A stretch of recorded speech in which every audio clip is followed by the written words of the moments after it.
लेलनोथ्य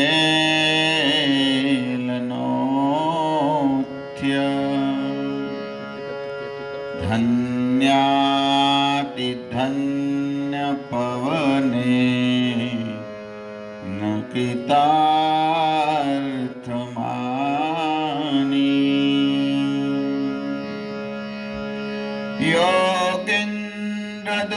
योगीन्द्रदुर्गमगते मधुसूदनोऽपि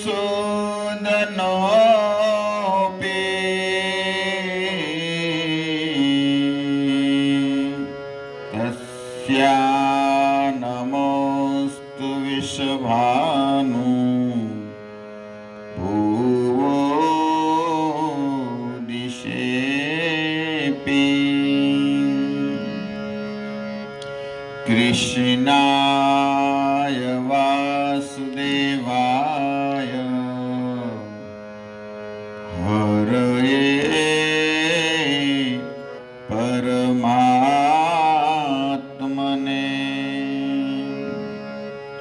प्रणतक्लेशनाशाय गोविन्दाय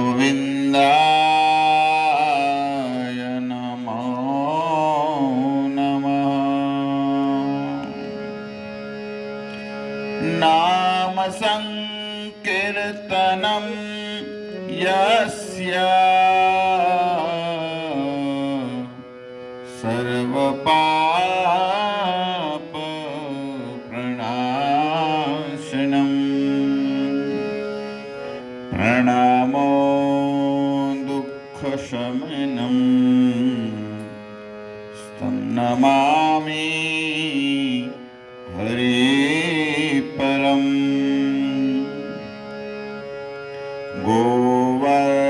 गोवर्धनधरं वन्दे गोपालं गोपरूपिणम्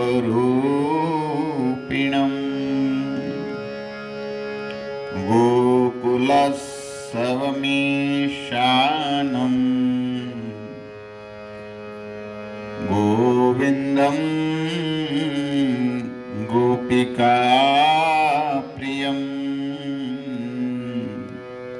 गोविन्दं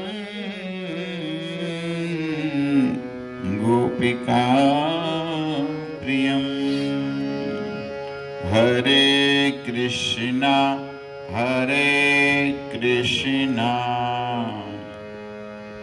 कृष्ण कृष्ण हरे हरे हरे राम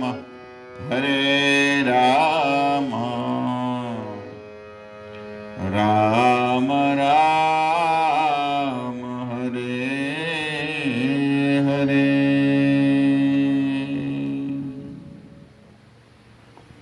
हरे कृष्ण।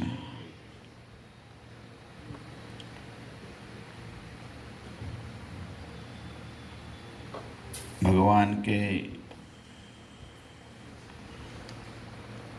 मंगलमय पुरुषोत्तम मास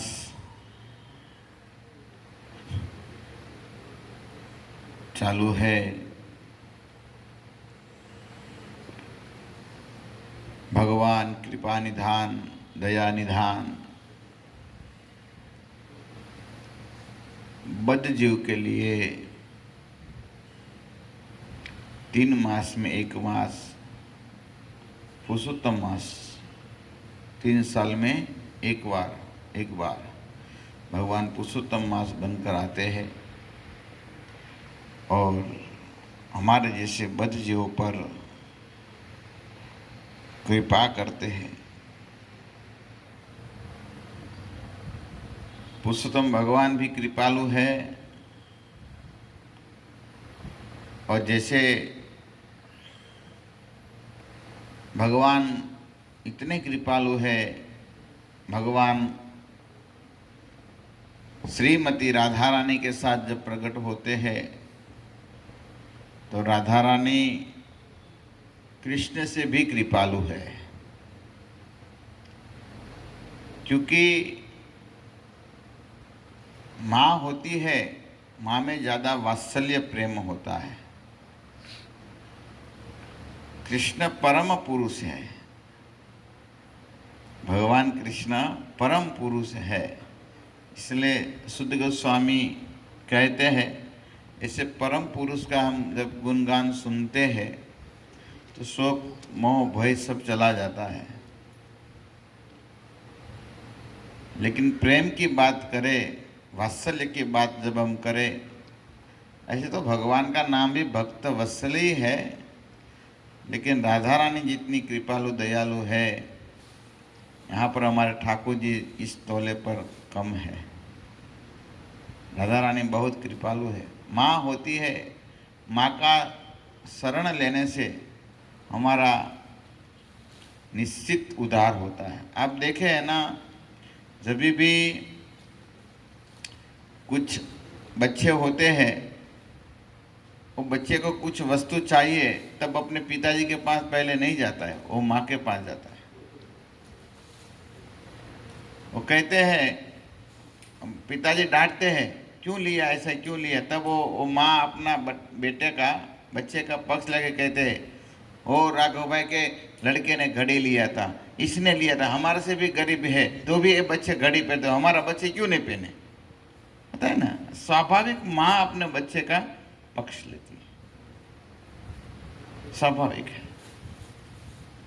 तो ऐसे दयालु भगवान की श्रीमती राधा रानी की कृपा से हम यहाँ पर कुछ बोलना प्रयास कर रहे हैं। पुरुषोत्तम मास के बारे में बृहद नारद पुराण में नारद जी और भगवान नारायण के जो संवाद है, इस संवाद में हम कथा सुन रहे थे कल। जो रणधनवा नाम के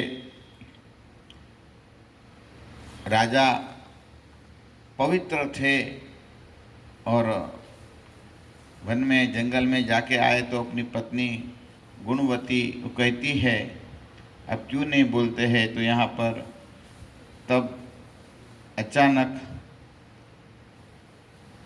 वाल्मीकि जी यहाँ पर आते हैं और वाल्मीकि को प्रश्न करते हुए वो कहते हैं, वाल्मीकि जी ने पहले पूछे हैं, ऐसे तो राजा का कर्तव्य है, राजा ने बहुत स्वागत किया है। देखो, कोई भी हमारे घर पर आए तो स्वागत करना हमारा कर्तव्य है। प्रभुपाद जी कई बार कहते थे, मंदिर के जो निवासी भक्त हैं, ब्रह्मचारी इत्यादि सब गृहस्थ जो भी निवासी भक्त हैं, तो यहाँ कोई भी बाहर का व्यक्ति आ गए तो इसका स्वागत करना आपका कर्तव्य है, क्योंकि ये जगन्नाथ जी का मेहमान है, हमारा नहीं है। तो इस नाते से हमको सेवा करनी चाहिए। कोई भी भक्त आ जाए तो भाव प्रेम से इसकी सेवा करो, ये हमारा कर्तव्य है। वाणी बहुत मधुर रखना चाहिए। इसलिए हमारे गुजराती में कवि हो गए ઝવેરચંદ मेघानी, बहुत बड़े सुंदर कवि थे। वो कवि अपने काव्य में कई बार बोले हैं। वो कहते हैं, हेजी तारा आंगणिया ने पूछीने कोई आवे रे, आवकारो मीठो एने आपजे। कहते हैं, तुम्हारा आंगन को कोई पूछ कर आते हैं, पूछे बिना भी आ जा। अतिथि का कर्तव्य, अतिथि का अर्थ यही है, कोई भी तिथि के बिना आ जाए, ऐसे अतिथि वो आ गया तो आवकारो मीठो एने आप जी। आवकार बहुत अच्छा देना चाहिए, इसलिए मधुर बोलना चाहिए। देखो, भगवान बंशी धारण करते हैं, वेणु धारण करते हैं, मुरली धारण करते हैं ना भगवान, हमारे मुरलीधर। भगवान मुरली को अपने साथ, आपको पता है भगवान जब सोते हैं ना तो अभी मुरली को नहीं छोड़ते थे। भगवान कभी भी अपनी बंशी को छोड़ते नहीं थे, साथ में रखते थे। तो क्यों रखते थे, प्रश्न था। प्रश्न होता है क्यों रखते थे? अभी सोते समय तो रख देना चाहिए ना। चलो प्रश्न हो सकते हैं, बच्चा होता है 2 3 4 तब रख सकते हैं। फिर भगवान बड़े हो गए, भगवान 11 साल हो गए तो भी बंसी को कभी नहीं छोड़ते थे। क्या भगवान को डर था कोई चोर जाएगा, चोरी कर लेगा? नहीं। भगवान कहते हैं मैं बंसी को इतना प्रेम करता हूँ क्योंकि बंसी में कुछ अंदर है नहीं, निखालस है, इसके अंदर कुछ भी नहीं है। और बंसी को छेद भी कर दिया तो भी वो कुछ बोली नहीं।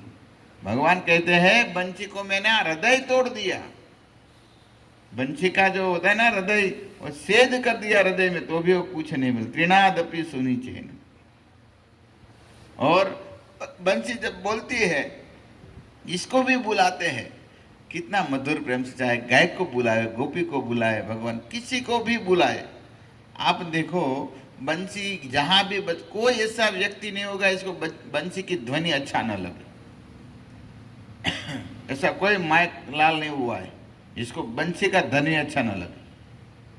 है सही बात? अभी कभी भी कोई ड्रम बजता हो, ऐसा बजता होगा तो सर दर्द करेगा, लेकिन बंसी बजेगा तो अच्छा लगता है, क्योंकि बंसी में कुछ है नहीं अंदर।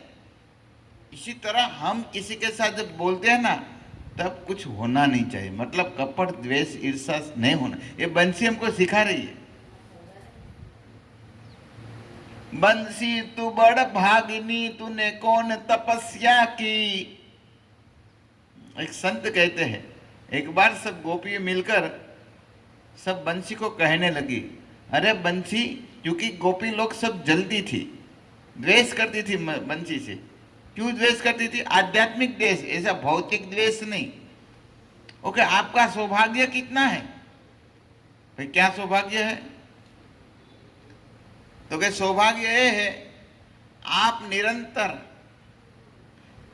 भगवान के की कर कमल का आपने पलंग बनाया है। देखो सुनिए, भगवान का कर कमल होता है ना, इस कर कमल का तो आपने पलंग बनाया है। सोती है महारानी।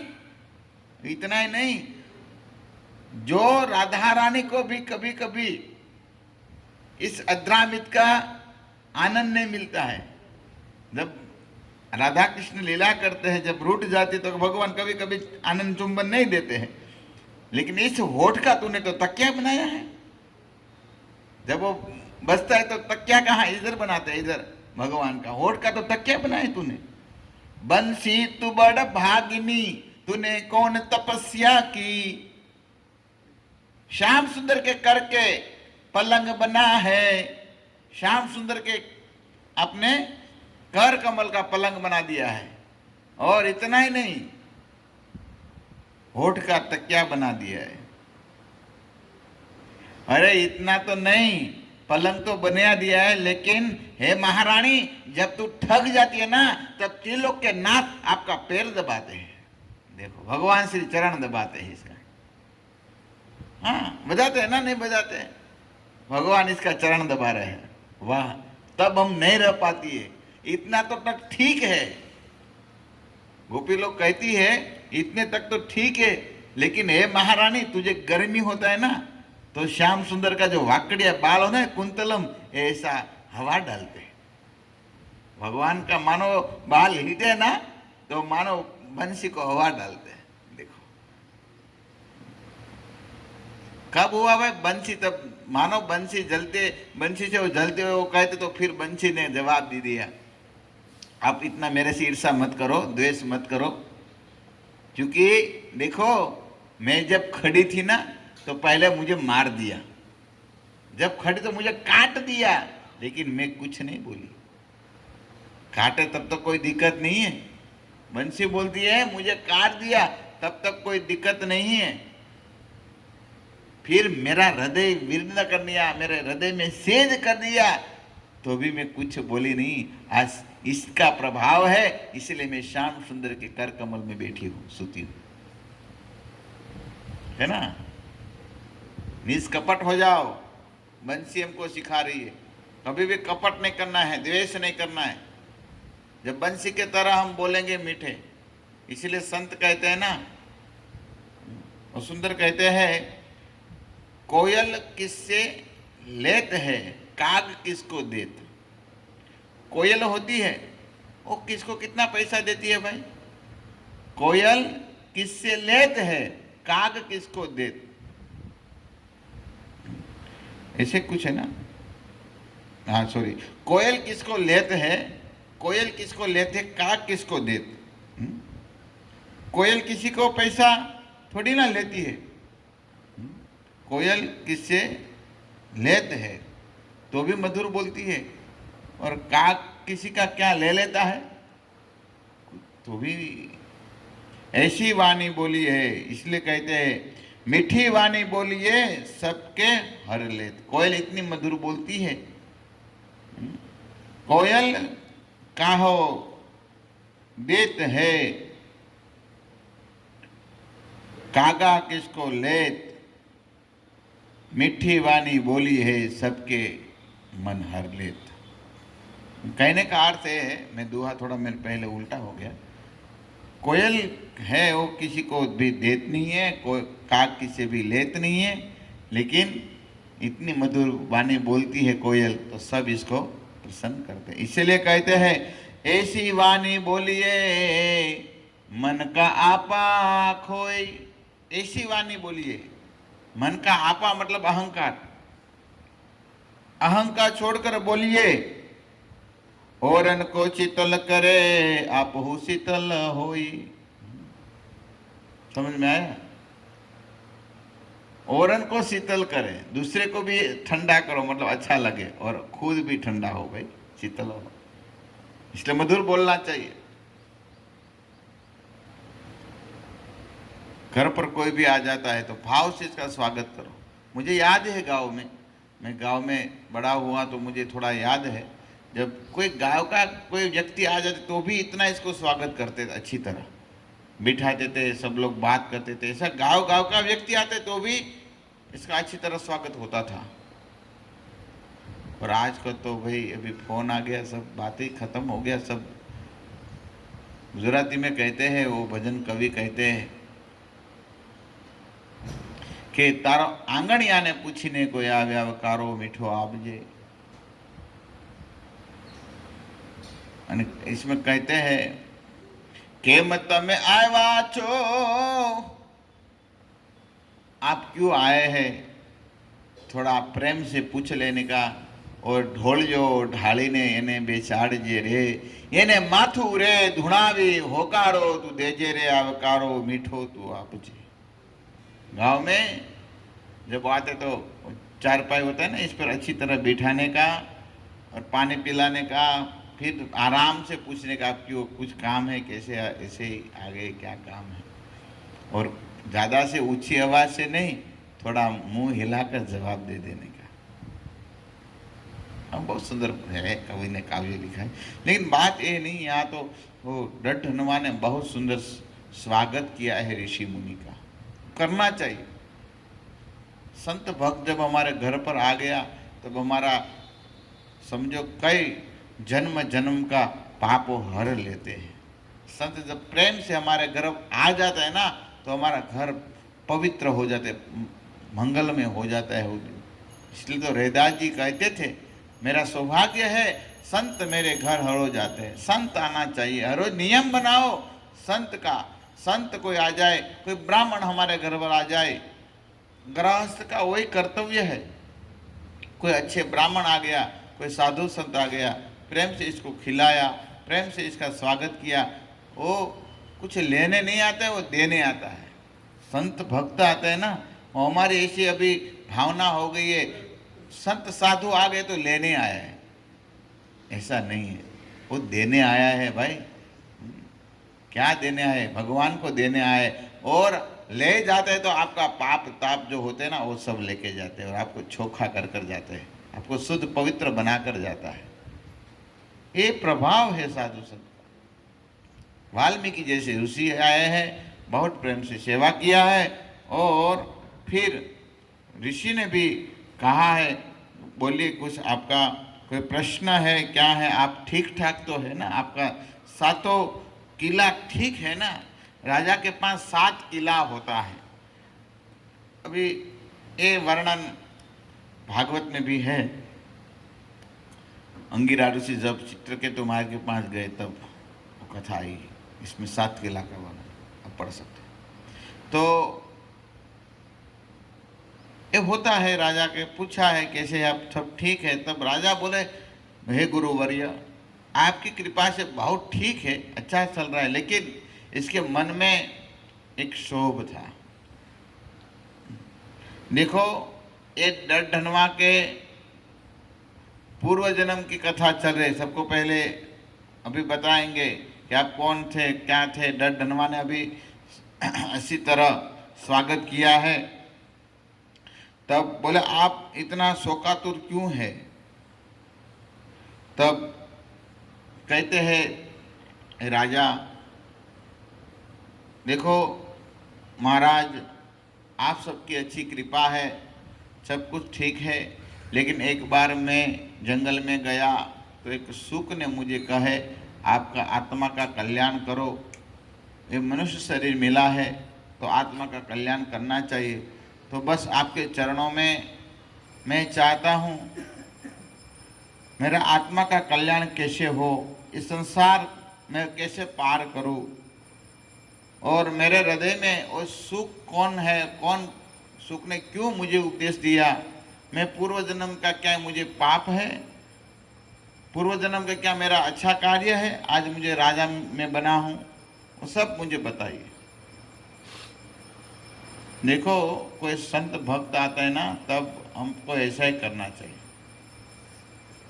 संत भक्तों का सानिध्य लेके हमारा लक्ष्य क्या है, हमारा जीवन का लक्ष्य क्या है, पूछना चाहिए। आके अपना बड़ा सालू नहीं कर देना चाहिए। और इस संसार में हमको ऐसे याद रखो, आप बोलते ना हमको कोई प्रेम, इस संसार में कोई प्रेम नहीं करता है। इस संसार में कोई किसी को प्रेम नहीं करता, नहीं करता, नहीं करता।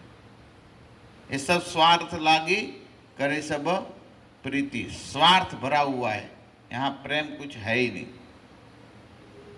एक व्यक्ति अपने गुरुदेव के पास गया तो गुरुदेव ने कहा, पुरुषोत्तम माह चल रहा है, कम से कम 1 महीना तो यहाँ रुको, मेरे मंदिर पर, आश्रम में रुको, और एक मंदिर में 1 महीना रह के कम से कम भजन तपस्या व्रत करिए, यहाँ पवित्र नदी बह रही है, स्नान करिए, पुरुषोत्तम मास का बहुत महिमा है। तब वो व्यक्ति बोले, नहीं नहीं गुरुदेव, मुझे मेरा परिवार बहुत चाहते हैं, प्रेम करते हैं मुझे, मैं कैसे आऊँ, और इसमें भी मेरी पत्नी हो वो कितना प्रेम करती है मुझे। अच्छा, गुरुदेव ने बोले। तो गुरुदेव ने कहा, ठीक है, आप देखो, मैं आपको एक आसन सिखाता हूँ। वो आसन का नाम है मरणासन। क्या नाम है? मरणासन। और मरणाश्रम करके घर पर जाना है। और मरणाश्रम क्या करना है, सुबह में जब आप उठते तो उठना नहीं है, ये आसन ऐसे 3 घंटा तक आप मर सकते हैं, 3 घंटे तक मर गए ऐसे लगते। ठीक है, अच्छा है। गए, घर पर गए, आप बोलते ना प्रेम करते, बच्चा, परिवार, माँ, पत्नी, प्रेम, देखो अभी क्या होता है, देखो ये देख लो, फिर वैराग्य आ जाएगा, तब तो मैं आ जाऊंगा आपके आश्रम में, पूरा घर बार छोड़कर लाल कपड़ा पहन कर साधु बन जाऊंगा। अच्छा, ठीक है। गए घर पर, फिर रात में सो गए, सुबह में उठना था तो उठ नहीं रहा था, तो इसका पत्नी का आवाज आया, वो जी उठ जाइए, आज तो उठ नहीं रहे, तो मेरे पहले उठ जाते हैं, रोज बनिया का दूध लेने आप ही जाते, आज जाते नहीं है। ऐसे नियम है ना, पत्नी थोड़ी ना जाती दूध लेने को, तो बोलती है केवल होता है ना। हाँ, उपानंद प्रभु हंस रहे आप ही जाते हैं भाई। तो वो बोली, लेकिन वो कुछ आवाज नहीं आया, तो वो तो खीर पूरी हलवा बना रही थी, क्योंकि कुछ त्योहार था तो ऐसा बना रही थी। 1-2 दिन बार कहा तो फिर अपनी माँ बुलाने आई, माँ से भी उठे नहीं, फिर बच्चे को बोला, बच्चे से भी नहीं उठे, फिर वो गई, उठो, मैं कब से आपको उठा रही हूँ, उठ नहीं रहे, सो रहे, तो कुछ बोले ही नहीं। तो फिर इसका मुंह पर देखा तो ऐसा आँख ऐसे कर दिया था और सब कर दिया। तब ने क्या किया, इस पत्नी ने वो मुंह ढक दिया, मुंह ढक दिया और जो पूरी वो हलवा सब बना था ना पहले खा लिया। वो बोलती गई पूरी हलवा खा लो अच्छे, अभी वो मर गया है और ये बनाया हुआ सब फेंकना पड़ेगा, पहले खीर पूरी अच्छी तरह खा लो। खा लिया, खा लिया, फिर आके रोना चालू, अरे रे रे मेरा पति मर गया, मेरा पति मर गया। वो सब देख रहा था, वो तो केवल कर रहा था ना, वो सब नाटक कर रहा था, देख रहा था वो खीर पूरी खा रही, वो देख रहा था अच्छी तरह। और फिर नाटक चालू किया, रोना चालू किया, मेरा पति मर गया, मेरा पति मर गया। तब तो रोने लगी, तब इसकी माँ रोने लगी, बेटा सब रोने लगी, सब रोने लगे। तब आधा घंटा 1 घंटा सब रोए, हाय हाय मेरा पति चला गया, हाय हाय मेरा पिता चले गए, सब रो रहे थे। तब वो जो संत थे ना गुरुदेव, वो आए, वो सब दोनों ने नक्की कर लिया था क्या क्या कैसे करना है सब। आप बोले आपको प्रेम कर रहे हैं, देखो क्या प्रेम करता है, खीर पूरी तो खा लिया है, मर गया तो पहले खीर पूरी खा ली, इसकी चिंता थी इसको, वो मरा इसकी चिंता नहीं थी। और भी खाना नहीं मिलेगा 15 दिन, अच्छी तरह खाना है तो भी खा नहीं सकेंगे, मर गया तो नाटक तो करना पड़ता है ना कम से कम, क्या नहीं करना पड़ता है, भूख लगे तो भी नहीं खा सकते।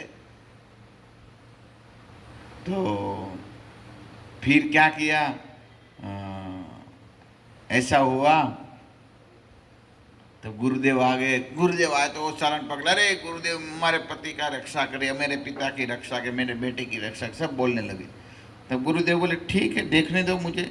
तो ऐसा देखा, हाँ देखा, हाँ ये तो जिंदा हो सकता है, अच्छा जिंदा हो सकता है, हाँ हाँ जिंदा हो सकता है, लेकिन आप किसी को एक को प्राण देना पड़ेगा तब जिंदा होगा। तब सब वो बुढ़ी के सामने देखने लगे, वो पत्नी और वो बच्चे सब किसके सामने देखने लगे, अरे वाह आप तो अभी ऐसे भी उम्र हो गई, आप मर जाए और मेरे पिताजी को जिंदा करिए। और वो थोड़ी देर हुआ तो फिर तो माँ बोली मैं क्यों मरूं, मुझे नहीं मरना है। तब वो 2 लड़का था ना, वो 2 लड़का पर नजर गई, वो पत्नी बोले 2 है तो एक तो होगा तो भी चलेगा, देखो कहाँ प्रेम है भाई, एक मर जाएगा तो ठीक है, नहीं वो बच्चा हम क्यों मरे, आप मरो, माँ को बोल दिए, बोले मैं क्यों मरूं, मुझे नहीं मरना है। तब क्या किया, इसको जला दिया जाए। तब तो गुरुदेव ने कहा ठीक है देखो मैं ऐसे मंत्र डालता हूँ, आपको कुछ नहीं करना है, कोई को मरना नहीं है, ऐसे मंत्र कुछ ऐसे बोले और इसके ऊपर डाले तो जिंदा हो गए। तब गुरुदेव बोले देख लिया आपने प्रेम, खीर पूरी हलवा देख लिया ना, खाती है क्या आपको प्रेम करती है, आप बोलते मुझे बहुत प्रेम करती है, कोई प्रेम नहीं करता है यहाँ पर, अपना स्वार्थी है, स्वार्थ लागी करे प्रीति। लेकिन यहाँ पर जो राजा की जो पत्नी थी वो भी बहुत अच्छी थी, दोनों मिलकर प्रश्न किया है।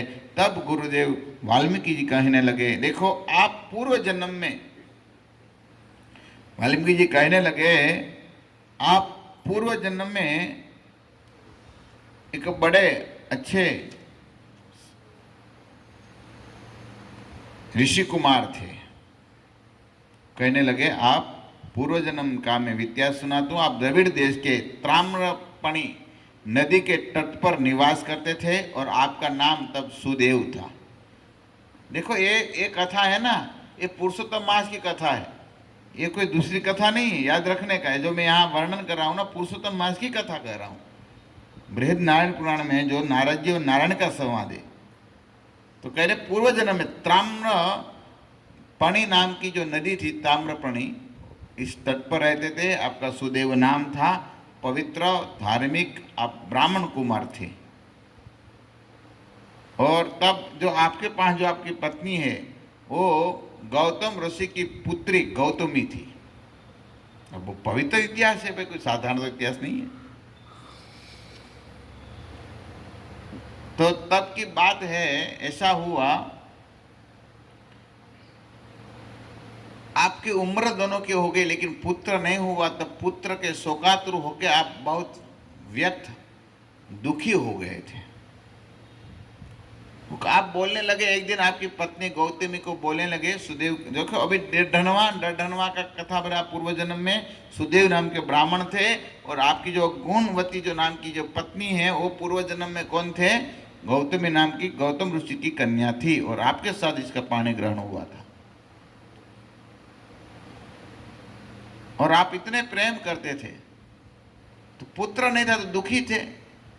तो एक दिन आप बोलने लगे, हाँ व्यर्थ है सब मेरा जीना, एक घर एक परिवार सब मेरा व्यर्थ है, एक जीवन कुछ मेरा कल्याण नहीं, क्योंकि कहने न तो मैं पुत्र से प्रेम कर सका और न स इसको पाठ पढ़ा सका, ऐसा बोलने लगा मन में। एक पुत्र होता तो मेरे पास विद्वता ज्ञान है, मैं ज्ञान सिखाता, और मैं मर जाऊंगा तो मुझे पानी कौन पिलाएगा, ऐसा सब आप व्यंग वचन बोलने लगे। तब आपकी पत्नी दुखी होकर बोलने लगी, हे स्वामी आप इतने विद्वान पुरुष हैं, आपको ऐसा शब्द शोभित नहीं करते, इसलिए आपको नहीं ऐसा बोलना। शोभित ये शब्द आपको अच्छा नहीं लगता है।